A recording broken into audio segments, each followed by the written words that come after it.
ஐயா பொதுவா ஒரு விஷயம் சொல்லுவாங்க, யாருக்கிட்ட எதுக்கும் பொய் சொல்லக்கூடாதுன்னு தான் சொல்லி வளர்ப்பாங்க. ஆனா ஒரு பழமொழி இருக்கு ஐயா, அதுல எனக்கு ஒரு மாற்று கருத்து இருக்குது. அந்த பழமொழிக்கான விளக்கத்தை நீங்க கொடுத்தீங்கன்னா நானும் தெரிஞ்சுப்பேன். 1000 பொய் சொல்லியாவது ஒரு கல்யாணத்தை நடத்தலாம்னு சொல்றாங்கல்ல, இப்படி பொய் சொல்லி கல்யாணத்தை நடத்தலான்ற ஒரு பழமொழி வந்ததுக்கான காரணம் என்ன? கண்டிப்பாக. அதாவது அனைவருக்கும் வணக்கம். பாரம்பரிய திருவள்ளுவர் குல வம்சம் பிரசன்ன ஜோதிடர் சுப மாரிமுத்து திருப்பூர்லேருந்து இந்த பதிவு உங்களுக்காக.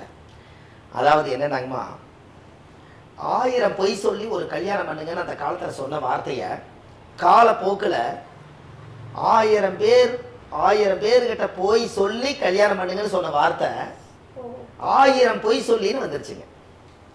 என்னங்கம்மா, ஒரு கல்யாணம்ங்கிறது அந்த ஊரில் இருந்து 50 பேர் 100 பேர்த்த கூட்டிகிட்டு வந்து 500 பேர்த்த கூட்டிகிட்டு வந்து இன்னொரு ஊரில் சாதிசனா 500 பேர்த்த கூட்டிகிட்டு வந்து 1000 பேர்த்த கூட்டிகிட்டு வந்து வரணும்னா 1000 பேருக்கு வீட்டுக்கு போய் என் பிள்ளை கல்யாணம்னு சொல்லித்தான் ஆகணும். கண்டிப்பா. எனக்குமா என் பிள்ளை கல்யாணம் வச்சுக்கிறதுங்க, மாப்பிள்ளை வந்து இந்த ஊர், பொண்ணு இந்த ஊர், இந்த மண்டபத்தில் கல்யாணம் வச்சுருக்கிறேன், அதனால் நீங்கள் எல்லோரும் வரணும்னு சொல்லி அவங்க பழகி வச்ச அத்தனை பேர்த்துக்குமே 1000 பேருடைய வீட்டுக்கு போய் 1000 பேர்கிட்ட போய் சொல்லி என் பிள்ளைக்கு ஆசீர்வாதம் பண்ணுறதுக்காக நீங்கள் கல்யாணத்துக்கு வாங்கன்னு சொன்னதை 1000 பேர்கிட்ட போய் சொல்லி கல்யாணம் பண்ணுங்கன்னு சொன்ன வார்த்தை 1000 பொய் சொல்லி கல்யாணம்னு பேர் வந்துருச்சு. எனக்கு வார்த்தைகள் வந்து கண்ணகி மாதிரி தாங்க. கொண்டு வான்னு சொன்ன வார்த்தையை கொன்றுவான்னு சொல்லிட்டாங்க. நிலைமை என்னாச்சு? கண்ணகியோட கோவலனுடைய கண்ணகி வந்து கோவலனை கொன்னதுக்கு கொண்டு வான்னு சொன்ன வார்த்தையை கொன்றுவான்னு சொல்லிட்டாங்க, ஒரே ஒரு வார்த்தையில. அது மாதிரி தாங்க இது.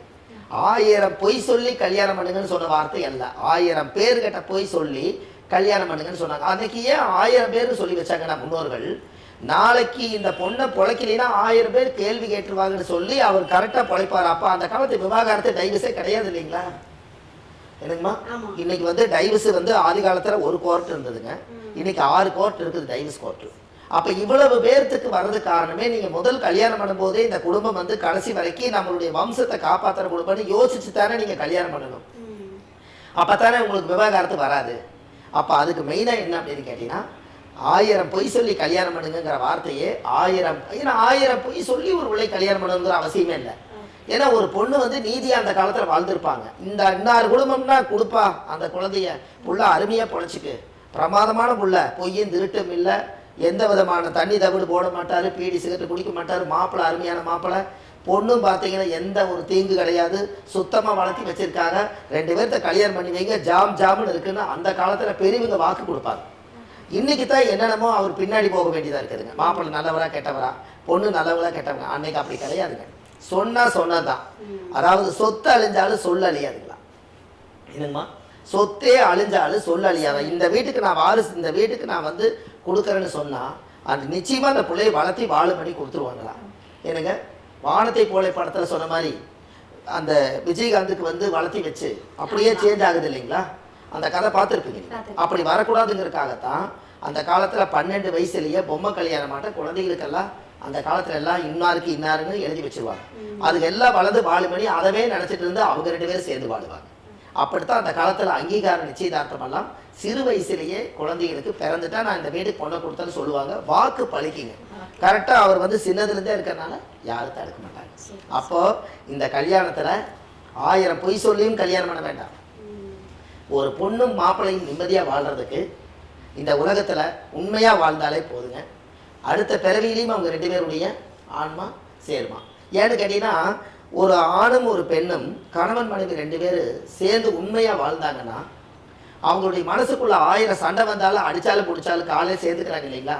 அது எதுக்காக அப்படி பண்ணாங்க அப்படின்னு கேட்டிங்கன்னா, அந்த காலத்தில் மனசார கல்யாணம் முடிச்சதுக்கப்புறம் நல்லா அன்பாக பழகி, உங்களால் நான் எவ்வளோ சுகத்தை கண்டேன், என்னால் உங்களை குழந்தை நீங்கள் தான் கொடுத்தீங்கன்னு கணவரை வந்து காலத்தொட்டு கும்பிடுவாங்களா இல்லைங்களா?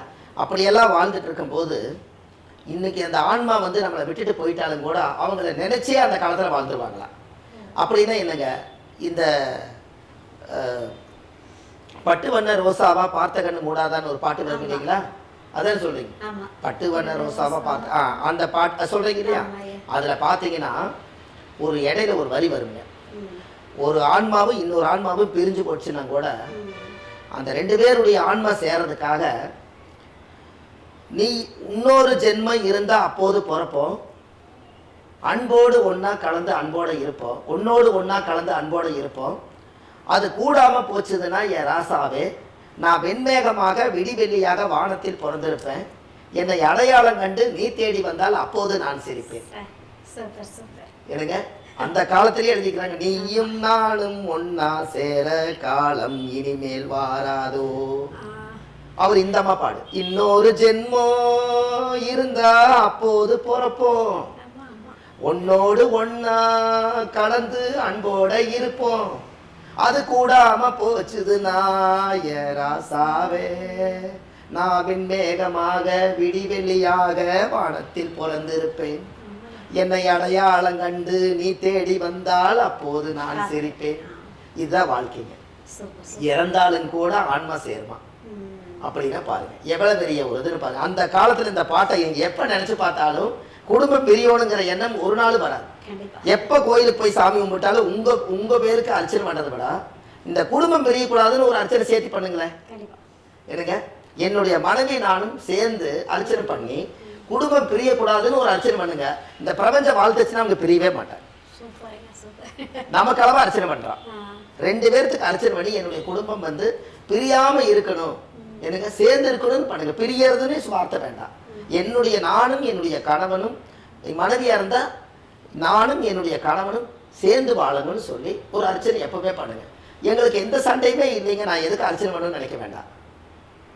எந்த சண்டையுமே வருதுன்னு அர்ச்சனை பண்ணு. எந்த சண்டை வந்தாலும் நீங்க அர்ச்சனை பண்ணீங்க இல்லையா, அது உங்களை சேர்த்து வைக்க முடியல. கரெக்டு தானே? அப்போ இதுல இருந்து என்ன தெரியுதுங்க, உங்களுக்கு பிரச்சனை இல்லைன்னா கடவுளுக்கு அர்ச்சனை இல்லை, உங்களுக்கு பிரச்சனை இல்லைன்னா கடவுளுக்கே அர்ச்சனை இல்லை. அப்ப கடவுள்கிட்ட வேண்டிக்கலாம் இல்லைங்களா? இப்படி செய்யுங்க. இந்த கல்யாணத்தை பத்தி பேசுறதே அவ்வளவு சிறப்பா முடிஞ்சு. கரெக்டுங்களாமா? நன்றி. இப்போ வந்து எப்படின்னா நீங்க சொன்ன விஷயம் இருக்கு இல்லையா, எல்லாரும் சொல்லுவாங்க 1000 பொய் சொல்லியிருக்காங்க, நான் என்னங்க ஒரு பொய் தானங்க சொல்லணுவாங்க. இந்த வீடியோ பார்த்ததுக்கு அப்புறம் தான் எல்லாருக்கும் புரியும், ஐயோ அது 1000 பொய் இல்லை, 1000 பேருக்கு பொய் சொல்லி அப்படின்னு. திருமண வாழ்க்கை இனிதா இருக்கணும்னா பொய் சொல்லக்கூடாது அப்படின்ற ஒரு விளக்கத்தை ரொம்ப அழகா கொடுத்துருக்கீங்க. கண்டிப்பாங்க. சூப்பர். நல்லா இருக்கணுங்க. நன்றி. வணக்கம்.